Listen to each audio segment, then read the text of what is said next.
subscribe now and press the bell icon. Never miss an update. जय हिंद दोस्तों, उम्मीद करता हूं कि आपने मेरे पिछले वीडियोस देखे होंगे।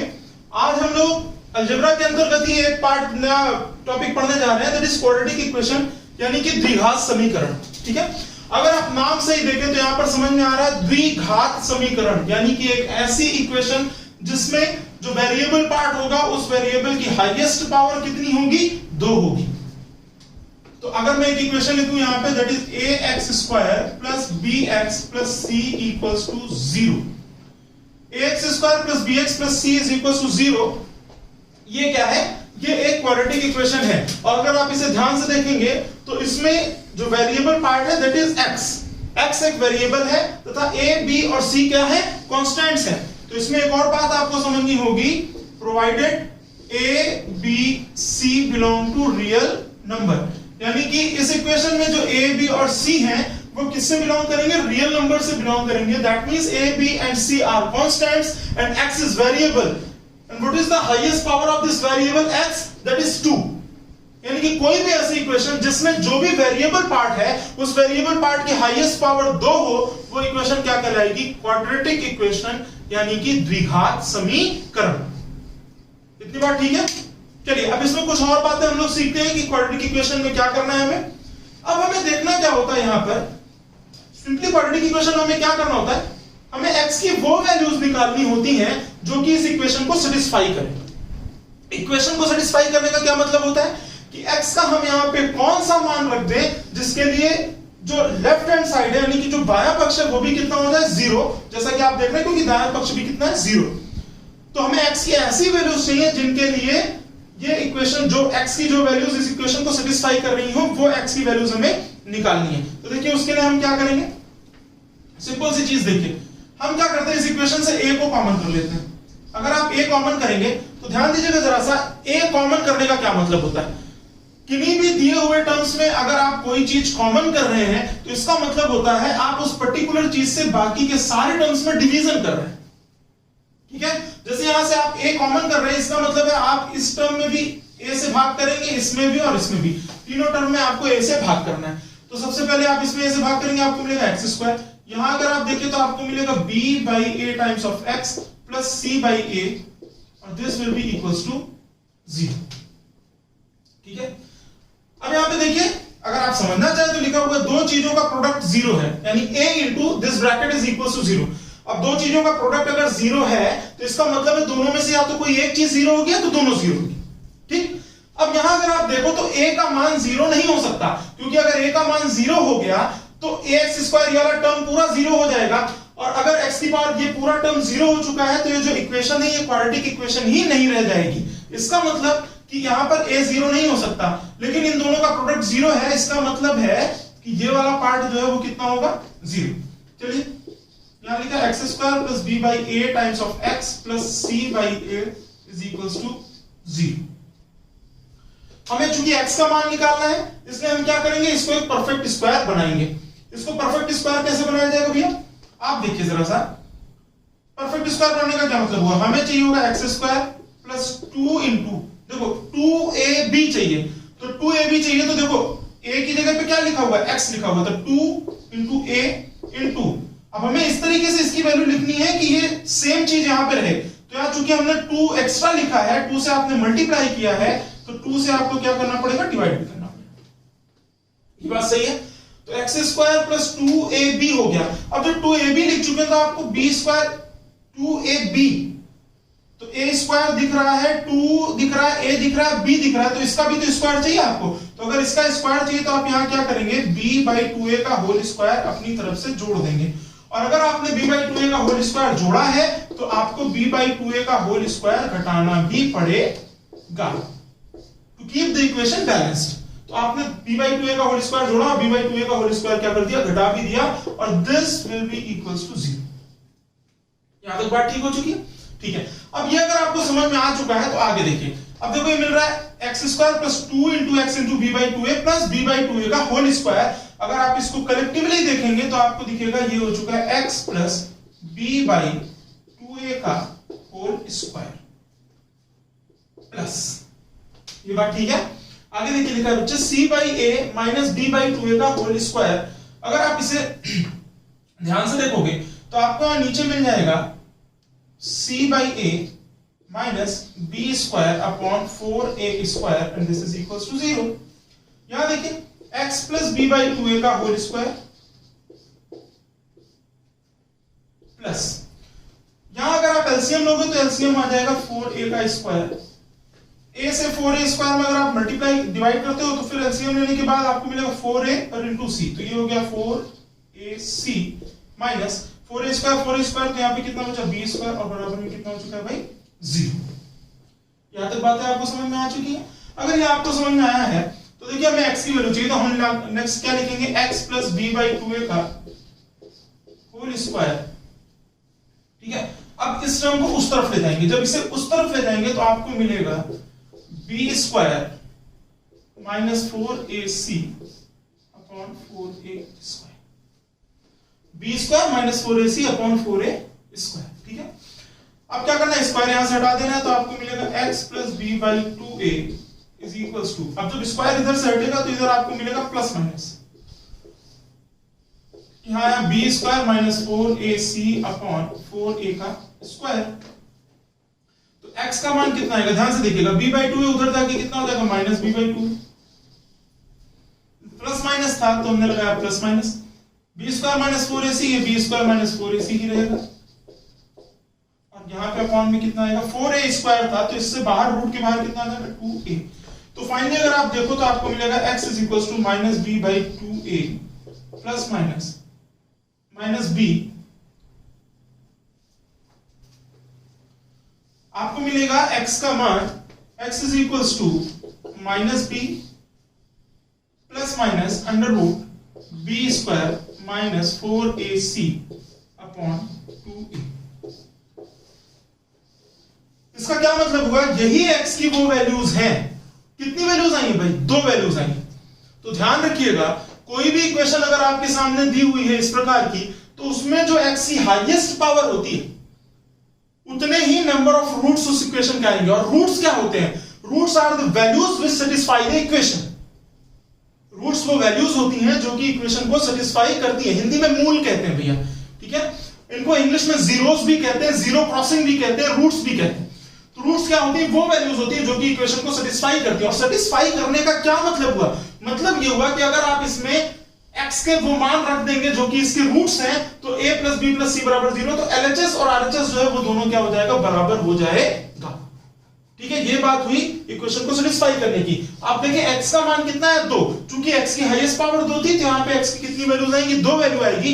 एक वैल्यू अगर आप देखें तो आपको मिलेगा minus b plus under root b square minus 4ac upon 2a, और दूसरा होगा x is equal to minus b minus under root b square minus 4ac upon 2।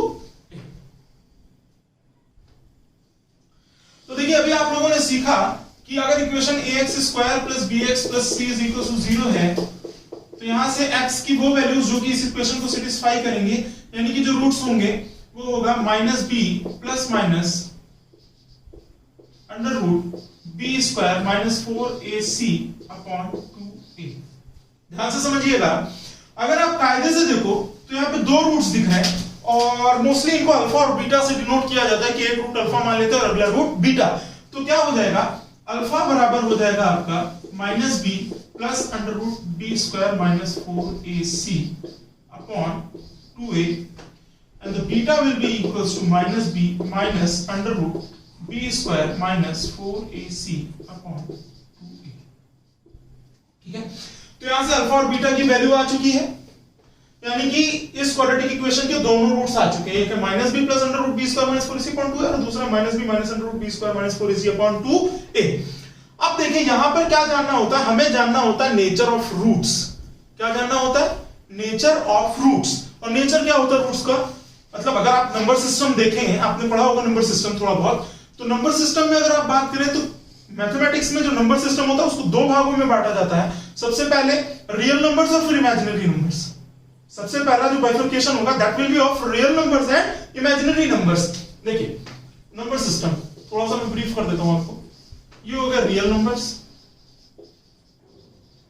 और ये हो गया इमेजिनरी नंबर्स।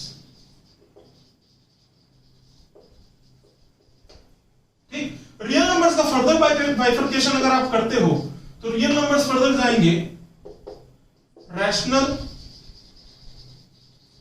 नंबर्स और दूसरा हो जाएगा irrational numbers.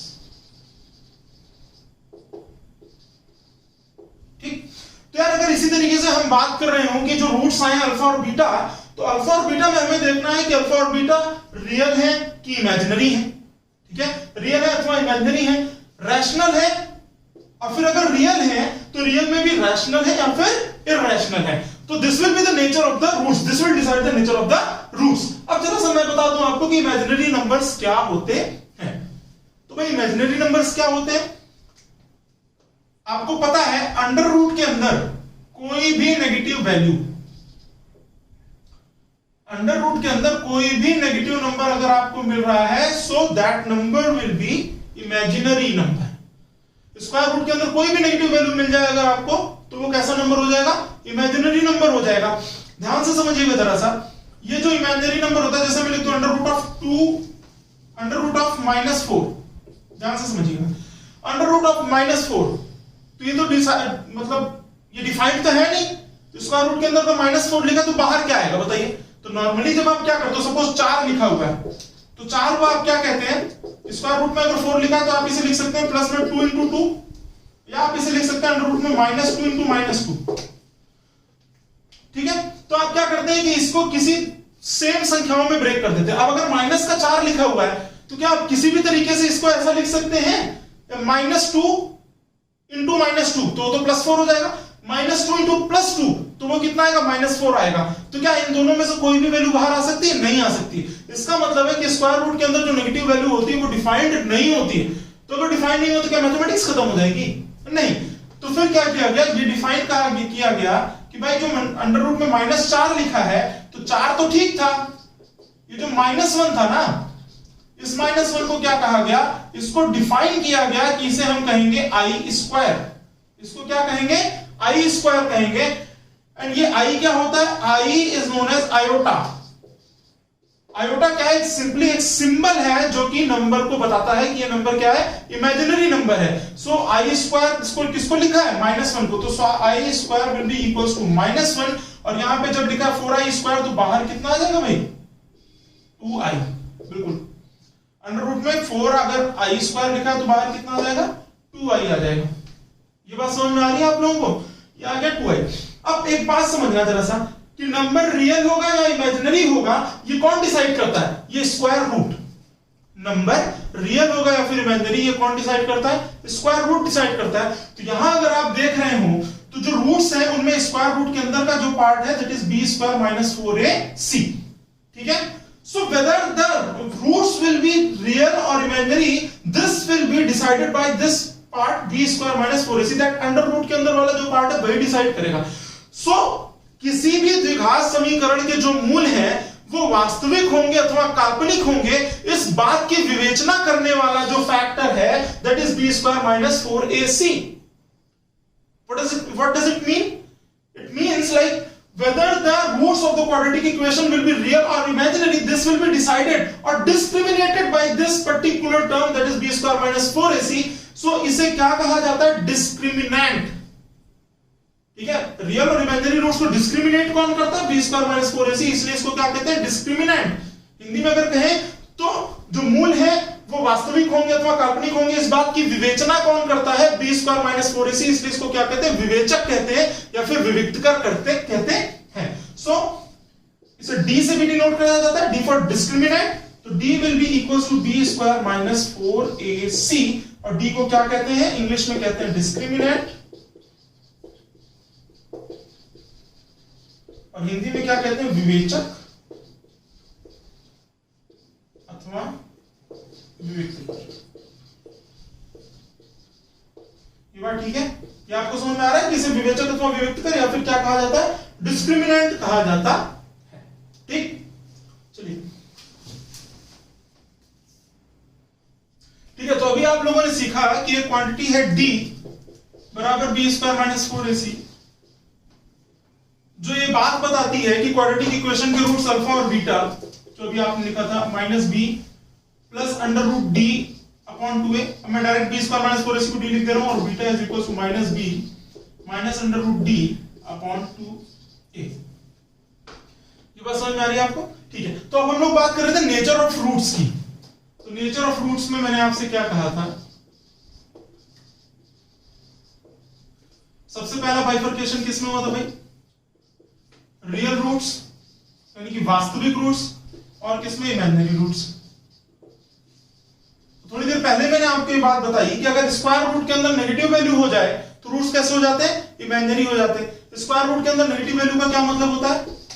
If d is less than 0, अगर d 0 से छोटा है यानी कि डिस्क्रिमिनेंट 0 से छोटा है यानी कोई नेगेटिव नंबर है, और अगर d नेगेटिव हो गया तो अल्फा और बीटा, स्क्वायर रूट के अंदर नेगेटिव वैल्यू इमेजिनरी नंबर, तो अल्फा और बीटा दोनों क्या हो जाएंगे?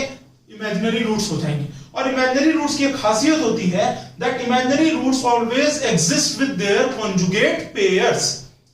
इमेजिनरी रूट्स जो होते हैं वो हमेशा अपने संयुग्मी के साथ एग्जिस्ट करते हैं, अपने संयुग्मी के साथ ही आते हैं। संयुग्मी क्या होता है? सपोज अगर एक रूट है p प्लस आई क्यू, तो नेसेसरली दूसरा रूट जो होगा that will be p minus i q. अगर एक root p plus i q है तो दूसरा root p minus i q के अलावा कुछ और नहीं हो सकता है। ये बात समझ में आ रही? ठीक है, अब ये तो हो गया तुम्हारे इमेजिनरी नंबर्स का बात, और ये they always exist in their conjugate pair, always exist with their conjugate pair. ठीक है, देखो भाई ये कॉन्सेप्ट है, जानना जरूरी है। उसके बाद क्वेश्चंस हम सारे क्वेश्चन करेंगे, कम से कम 25-30 क्वेश्चन आपको कराऊंगा, और आगे हम लोग क्यूबिक इक्वेशंस भी पढ़ेंगे, उसमें भी कुछ क्वेश्चंस आए हुए हैं, तो ये सारी बातें हम करेंगे, साथ में बने रहिएगा। Always exist with their conjugate pair, conjugate pair. Next देखिएगा रियल रूट्स। अब रियल रूट की क्या बात करें तो भाई एक ही चीज का डिफरेंस था, अगर d लेस देन 0 हुआ तो इमेजिनरी रूट होगा, और अगर d ग्रेटर देन और इक्वल्स टू 0 हो रहा है तो रूट्स कैसे हो जाएंगे? रियल हो जाएंगे।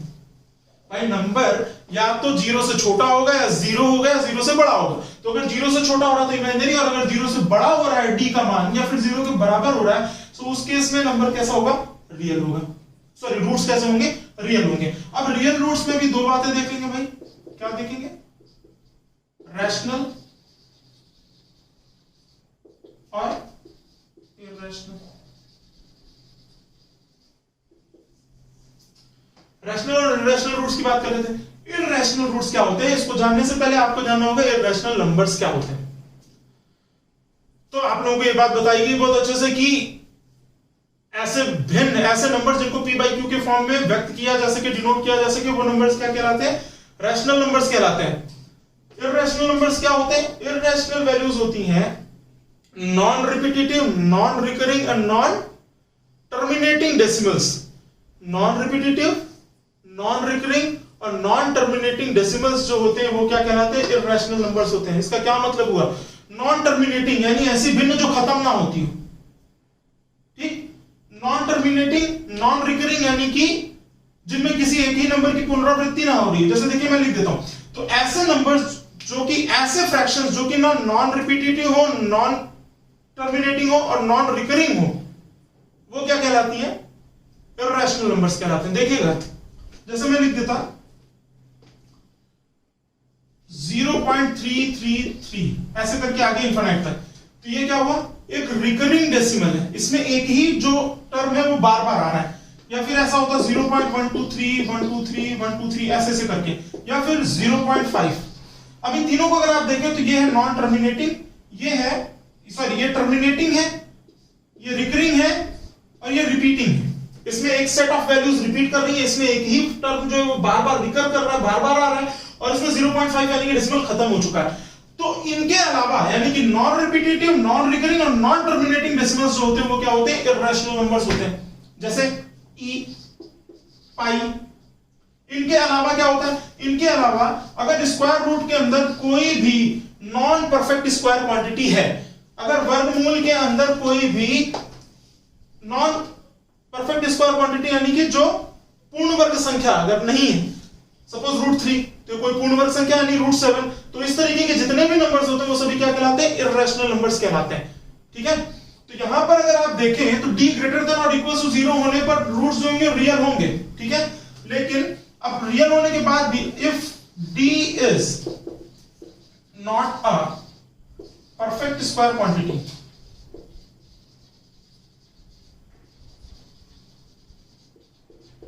इस बात पे भी 2017 में इसमें क्वेश्चन आया, ध्यान दीजिएगा जरा सा।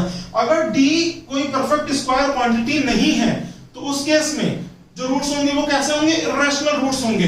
और इर्रेशनल रूट्स की भी खासियत होती है कि इर्रेशनल रूट्स भी हमेशा अपने कॉन्जुगेट पेयर के साथ एग्जिस्ट करते हैं। इसका मतलब क्या हुआ कि अगर एक root p plus under root q होगा, अगर एक root p plus root q होगा तो दूसरा रूट हमेशा क्या होगा, p minus under root q। अगर एक root p plus root q होगा तो अगला रूट हमेशा कितना होगा, p minus under root q। और ये कब होगा, जबकि जो डिस्क्रिमिनेंट है वो पॉजिटिव तो हो लेकिन नॉन परफेक्ट स्क्वायर क्वांटिटी हो, यानी कि पूर्ण वर्ग संख्या ना हो, ठीक है। और अगर ये पूर्ण वर्ग संख्या हो गया, सपोज यहां पे जो d की वैल्यू है, if it is a perfect square quantity then the roots will be rational, ठीक। अगर d परफेक्ट स्क्वायर क्वांटिटी हो गया तो रूट्स कैसे होंगे, रैशनल होंगे। ये कब का केस है, जब d ग्रेटर देन 0 था, ठीक है। और जब d इक्वल्स टू 0 होगा, d ग्रेटर देन 0 में अगर आप देखें तो दो केसेस मिलेंगे आपको, d ग्रेटर देन 0 में दो केसेस मिले, और फिर d इक्वल्स टू 0 होने पे क्या होगा भाई, d खत्म हो गया। अब अगर d यहां से खत्म हो चुका है तो आप देखो कि दोनों के दोनों रूट्स कैसे हो गए, माइनस b बाई 2 और माइनस b बाई 2a। तो आप कहेंगे if d is equals to 0 then roots are real and equal, यानी कि इस दशा में जो रूट्स होंगे यानी कि जो मूल होंगे वो वास्तविक भी होंगे और बराबर होंगे। और अगर d ग्रेटर देन 0 का केस है then roots are real and distinct, roots are real and distinct.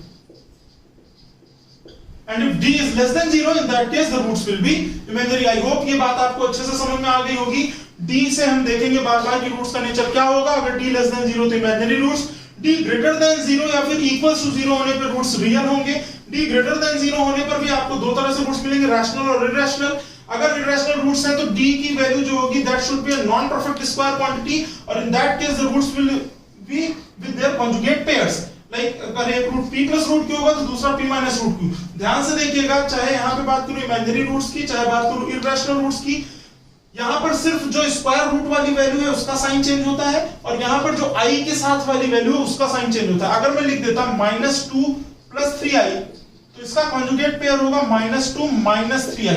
सिर्फ i वाले का साइन चेंज होता है, इस वाले का नहीं। और ऐसे यहाँ पे p प्लस रूट q था, अगर एक रूट होता 2 प्लस रूट 3, सपोज एक रूट होता -2 प्लस रूट 3 तो अगला रूट होता -2 माइनस रूट 3, और ये भी हमेशा कॉन्जुगेट पेयर के साथ। और अगर d 0 के बराबर हो जाएगा तो रूट्स कैसे होंगे, रियल होंगे और इक्वल होंगे। क्यों इक्वल होंगे, यहां से आपको ये बात समझ में आ चुकी है, ठीक है। अब यहाँ एक और बात होती है भाई, अंडर रूट d और minus under root d।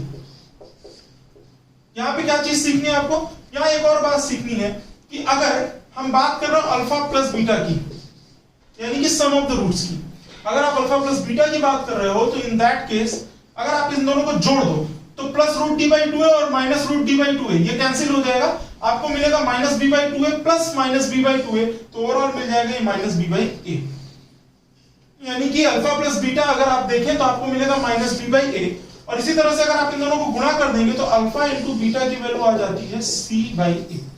Alpha plus beta कितना हुआ, माइनस बी बाई ए, और अल्फा इंटू बीटा यानी सी बाई ए। तो मूलों का योगफल माइनस बी बाई ए, मूलों का गुणनफल सी बाई ए। ठीक है, तो आप लोगों ने यहाँ पे सीखा कि alpha is equal to minus B by root d upon 2 है, beta is equal to minus b minus root d by 2 है। सम ऑफ द रूट्स, मूलों का योगफल अल्फा प्लस बीटा बराबर माइनस बी बाई ए, और मूलों का गुणनफल alpha into beta is equal to c by a. ठीक है, आगे देखते हैं जरा सा। नॉर्मली आपकी इक्वेशन क्या थी, ax square plus bx plus c is equal to 0। ये एक स्टैंडर्ड क्वाड्रेटिक इक्वेशन थी। हम क्या करते हैं, यहां से a कॉमन कर लें। अगर आप a कॉमन करते हो तो आपको मिलेगा x square plus b by a into x plus c by a और इज इक्वल टू कितना हो गया, 0। फिर से वही बात है, ये 0 नहीं हो सकता, यानी ये 0 होगा। आप इसको ऐसे लिख सकते हैं, x square minus of minus b by a into x plus c by a is equal to 0। ये बात समझ में आ गई। और यहां पे आपने पढ़ा है कि माइनस बी बाई ए क्या होता है, सम ऑफ द रूट्स। तो हम इसे लिख देंगे x square minus alpha plus beta times x plus alpha into beta is equal to 0। यानी कि अगर कभी भी आपको कहीं दे दिया गया कि मूलों का योगफल इतना है और मूलों का गुणनफल इतना है, सपोज मूलों का योगफल 5 है और मूलों का गुणनफल 6 है, तो क्वाड्रेटिक इक्वेशन बताइए। तो आप सिंपली लिखेंगे एक्स स्क्वायर माइनस मूलों का योगफल टाइम्स एक्स प्लस मूलों का गुणनफल और बराबर कितना 0। तो मैं इसको ऐसे भी लिख देता हूं x square minus sum of the roots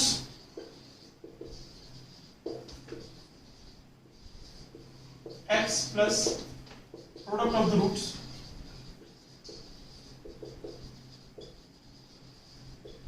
equals to 0 होगा।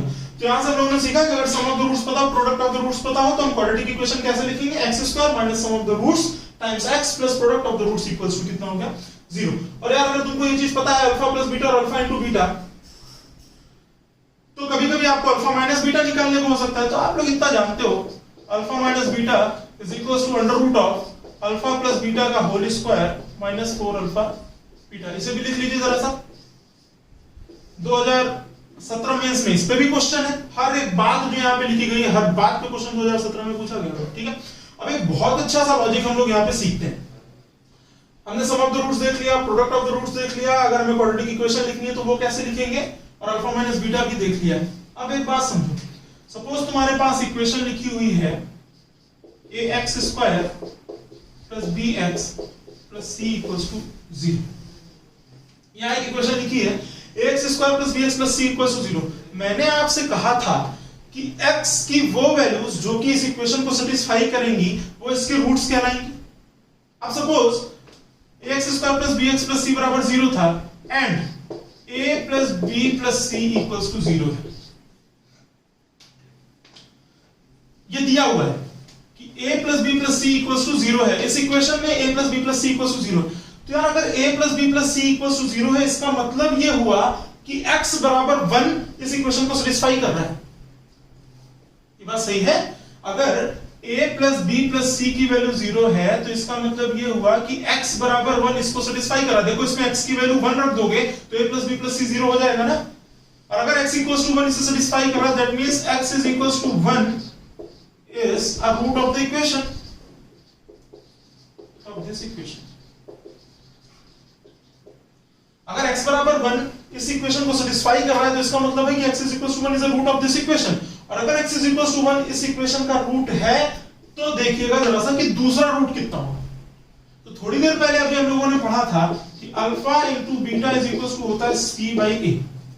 c बाई a मतलब constant term divided by x square का कोएफिशिएंट, ठीक है। Constant term upon x square का गुणांक। तो अल्फा इनटू बीटा की वैल्यू आ गई c बाई a। अभी आपने देखा था कि इन दोनों में से एक रूट कितना है 1, क्योंकि x इज इक्वल टू 1 इसे सेटिस्फाई कर रहा है। तो x इज इक्वल टू 1 इसका एक रूट हो गया। तो अगर एक रूट 1 है, सपोज अल्फा की वैल्यू 1 थी, तो बीटा कितना आ जाएगा c by a। If alpha is equal to 1 then beta is equal to c by a। तो क्या सीखा हम लोगों ने यहां से? हम लोगों ने ये बात सीखी कि किसी भी क्वाड्रेटिक इक्वेशन में, in any quadratic equation, if a plus b plus c is equals to 0, it means that the roots of the quadratic equation will be 1 and c by a। 1 and c by a। तो simply देखिए तरह से एक equation लिखता हूं मैंने लिखा 2x square, ठीक,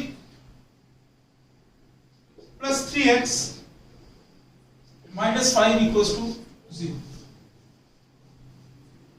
2x square plus 3x minus 5 equals to 0। अब आप सिंपली इसको सॉल्व करना जानते हैं। देखिए क्वाड्रेटिक इक्वेशन सॉल्व करना आपको आता होगा। ये मत कहिएगा हमने गणित नहीं पढ़ी है, कक्षा 8 में पढ़ाया जाता है, ठीक है। तो 2x square plus 3x minus 5 equals to 0 अगर एक इक्वेशन लिखी है तो अगर आप इसमें देखोगे तो a plus b plus c बराबर 0 है। a क्या है? x स्क्वायर का गुणांक यानी कि 2, b क्या है? x का गुणांक यानी कि 3, और c क्या है? कांस्टेंट टर्म यानी कि -5। तो 2 प्लस 3 माइनस 5 इक्वल्स टू 0 मिल रहा है। अगर ये वैल्यू 0 हो रही है, इसका मतलब आप डायरेक्टली कह सकते हैं कि इसके रूट्स क्या होंगे? Roots are 1 comma constant term that means -5 divided by x square का कोएफिशिएंट यानी कि 2।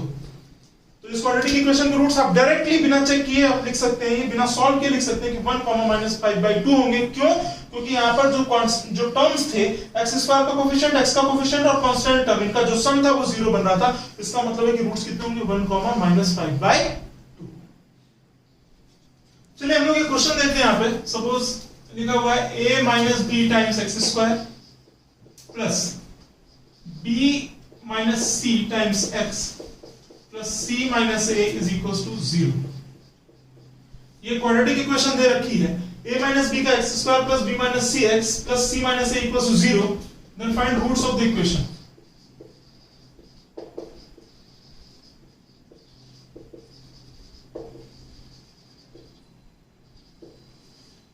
इस इक्वेशन के आपको रूट्स फाइंड करने हैं। तो अब आपको सिंपल सी बात पता है, देखो फैक्टराइज तो इनको कर नहीं पाओगे, फैक्टराइज करके जो रूट्स निकालते हैं वैसे तो इसको कर नहीं पाएंगे आप। तो फिर क्या करना पड़ेगा, फार्मूला लगाना पड़ेगा -b + -√b² - 4ac/2a। तो वो लगाना भी काफी कम्बरसम प्रोसेस होगा। लेकिन अगर आप यहाँ पे देख पा रहे हो तो अगर इसे कंपेयर कराएं हम ax² + bx + c = 0। Standard equation से अगर आप कंपेयर कराते हो तो you will get a = a - b, capital B = b - c, capital C = c - a। ठीक है। अब अगर आप a + b + c देखेंगे तो आपको दिख रहा है a + b + c की वैल्यू कितनी है 0। और अगर a + b + c का मान 0 है तो इसका मतलब क्या हुआ, इसका मतलब रूट्स विल बी क्या क्या होंगे भाई बताइए, 1,c/a। और c कितना भाई c - a मतलब कितना हुआ a - b। ये आ गए इस रूट्स के, इस इक्वेशन के रूट्स। ठीक है। एक और क्वेश्चन देखते हैं, ऐसा ही 2017 में इसमें आया हुआ है।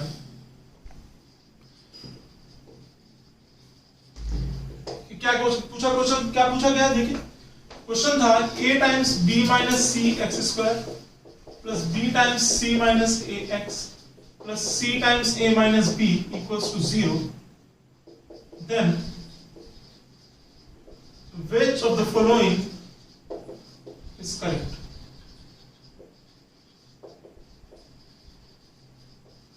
ठीक है। क्वेश्चन था a times b - c x² plus b times c - ax plus c times a - b equals to 0। Then which of the following is correct? तो निम्नलिखित में से कौन सा कथन सत्य है? कथन कैसे लिखे थे देखिएगा जरा सा। लिखा होता है 2b = a + c, 2/b = 1/a + 1/c,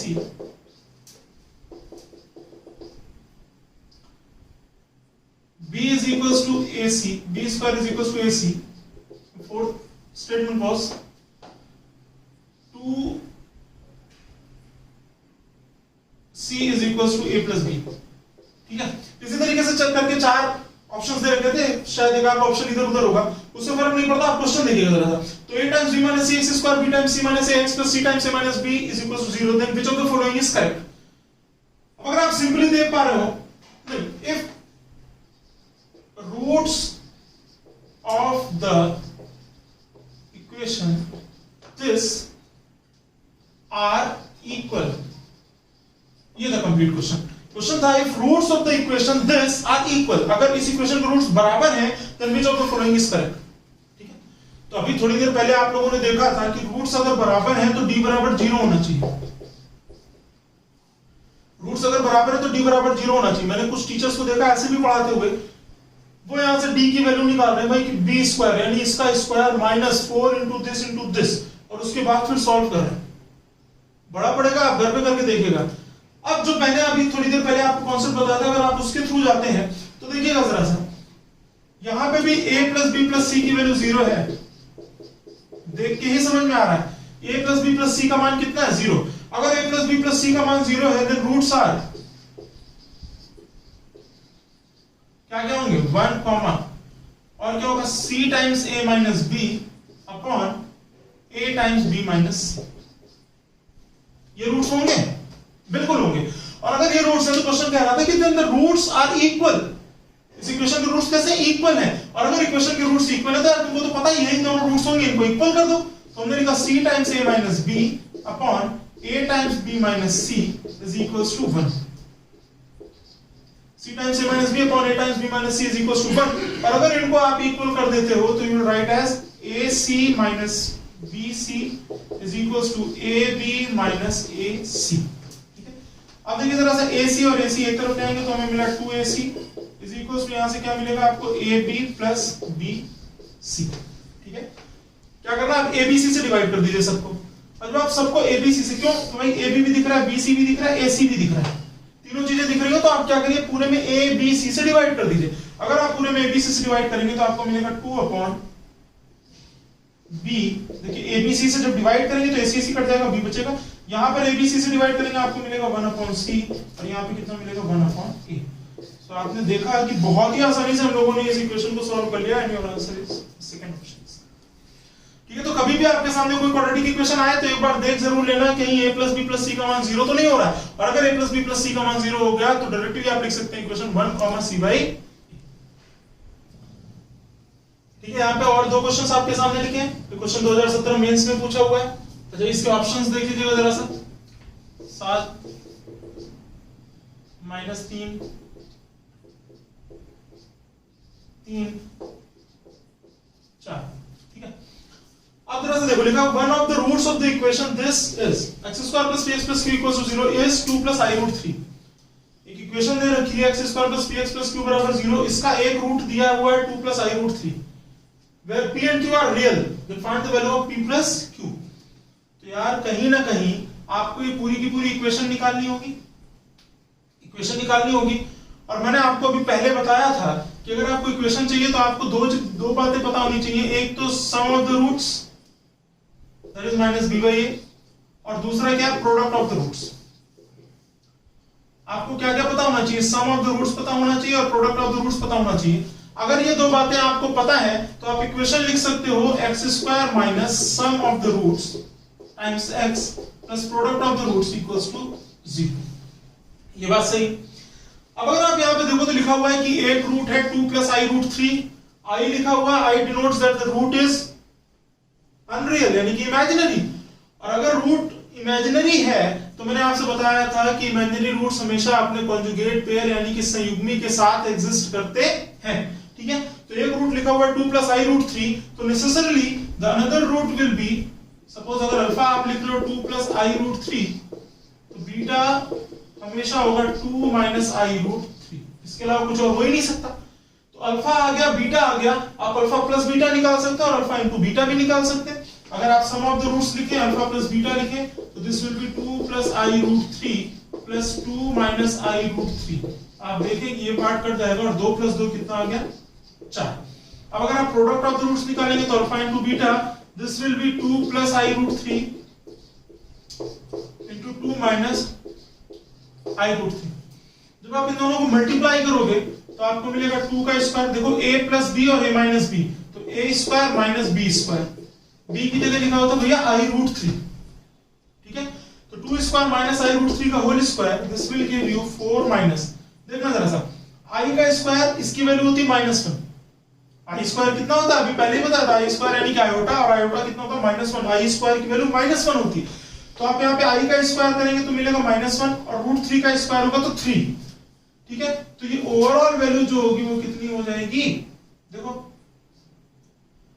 आपको ये मिलेगा i² इंटू √3 का स्क्वायर। सही बात है। तो भैया i² की वैल्यू -1 हुई तो माइनस और माइनस क्या हो गया प्लस, तो 4 + √3 का स्क्वायर 3, तो कितना मिला 7। तो अल्फा प्लस बीटा आ गया था 4, अल्फा इंटू बीटा आ गया 7। अब अगर आपको इक्वेशन लिखनी है तो आप लिखेंगे x² - sum of the roots यानी कि 4 times x plus product of the roots equals to 0। ठीक, अब इसे अगर आप कंपेयर कराते हो x² + px + q = 0 से तो देखो x² + px + q = 0 से अगर आप कंपेयर कराएंगे तो आपको p का मान कितना दिख रहा है -4 और q की वैल्यू 7। तो p = -4, q = 7। p का मान मिला -4 और q का मान मिला 7। और अगर p + q पूछा गया है तो p + q will be equals to -4 + 7 और -4 + 7 की वैल्यू कितनी होगी +3। ये आंसर हो गया। बिल्कुल इसी के जैसा क्वेश्चन है और 2017 मेंस में पूछा भी गया था कि root of the equation ax² + bx + c = 0 is 5 + 3√3, then what is the value of a² + b² + c²? Upon A plus b plus सी। तो कहीं ना कहीं क्वेश्चन देख के आपको समझ में आ रहा होगा कि आपको पूरी की पूरी क्वाड्रेटिक इक्वेशन निकालनी है। इक्वेशन निकालने के बाद आपको ए बी और सी का मान मिल जाएगा बिल्कुल इसी तरह कंपैरिजन करने पे, और फिर आप एबीसी का वही मान यहाँ पर रख देंगे और आपको आंसर मिल जाएगा। ठीक है, और इक्वेशन निकालने के लिए आपको चाहिए सम ऑफ द रूट्स और प्रोडक्ट ऑफ द रूट्स, और सम ऑफ द रूट्स तथा प्रोडक्ट ऑफ द रूट्स निकालने के लिए आपको चाहिए होंगे दोनों के दोनों रूट्स। और यहाँ अगर आप एक रूट देखें इसका तो लिखा हुआ 5 + 3 √3, और स्क्वायर रूट ये बात बता रहा है कि ये जो रूट है, ये जो मूल है, ये इररेशनल है। और मैंने आपसे बताया था कि इररेशनल रूट्स हमेशा अपने कंजुगेट पेयर के साथ एग्जिस्ट करते हैं। तो अगर एक रूट है 5 + 3 √3, 5 + 3 √3, then another root will be 5 - 3 √3. That means if we say that alpha is equals to 5 + 3 √3, then beta will be equals to 5 - 3 √3. Now you can check alpha plus beta. Alpha plus beta will be equals to, देखिए आप इन दोनों को जोड़ेंगे तो 3 √3 cut जाएगा, और 5 5 कितना मिल गया 10। और अगर आप अल्फा इंटू बीटा निकालते हो तो alpha into beta will be equals to 5 + 3 √3 into 5 - 3 √3। और जब इनको आप मल्टीप्लाई करोगे तो फिर से a + b और a - b यानी कि 5 का स्क्वायर - 300√3 का होल स्क्वायर, 3 √3 का होल स्क्वायर 27, 25 - 27 यानी कि माइनस का 2 आ गया। अल्फा इंटू बीटा -2 आ गया, अल्फा प्लस बीटा की वैल्यू 10 आ गई। So equation will be x² minus sum of the roots यानी कि 10 टाइम्स ऑफ x, और plus product of the roots यानी कि -2 = 0। नाउ अगर आप इसको कंपेयर कराते हो ax² + bx + c = 0 से, तो x² + bx + c = 0 से कंपैरिजन कराने पे आपको मिलेगा a का मान 1। देखिए a की जगह यहाँ क्या लिखा है 1 लिखा है। b की वैल्यू कितनी मिलेगी जरा देखो, b की जगह पे कितना मिलेगा -10, और c की वैल्यू कितनी है -2। ठीक है, अब a b c की ये वैल्यूज उठा करके हम यहाँ पे रख देंगे। तो a² + b² + c² यानी कि 1 का स्क्वायर प्लस b² यानी कि -10 का स्क्वायर प्लस c का स्क्वायर यानी कि -2 का square upon a + b + c। a + b + c यानी कि -10 - 2। अगर आप इसे कैलकुलेट करोगे तो देखो जरा सा ऊपर क्या होगा, 10 का स्क्वायर 100, 2 का स्क्वायर 4, और यहाँ पे कितना आया 1 5, तो ओवरऑल आया 105 डिवाइडेड बाई, यहाँ आप देखिए -12 और +1, -12 + 1 यानी कि माइनस का 11, तो ये हो गया माइनस, ये हो गया माइनस, और यहाँ पे कितना है 11, तो -105/11 जो होगा वो इसका सही आंसर होगा। ठीक है, तो ये कुछ क्वेश्चंस हम लोगों ने करे, और नेक्स्ट पार्ट भी मैं आपको बहुत ही जल्दी देना हो, या तो कल ही मिल जाएगा या तो साथ ही मिल जाएगा, दोनों पार्ट एक साथ ही मिलेगा। वीडियो बहुत बड़ी ना हो, इस वजह से हम इसको 2 पार्ट में डाल रहे हैं। आई होप आपको कॉन्सेप्ट समझ में आ गया होगा। कम से कम 30-35 क्वेश्चंस करेंगे हम इस पे, और बहुत अच्छे बेहतरीन क्वेश्चंस, और आगे मैं क्यूबिक इक्वेशन भी आपको इसमें पढ़ाऊंगा, तो जरूर देखिए, इसे बहुत इंपॉर्टेंट टॉपिक है ये। Thank you.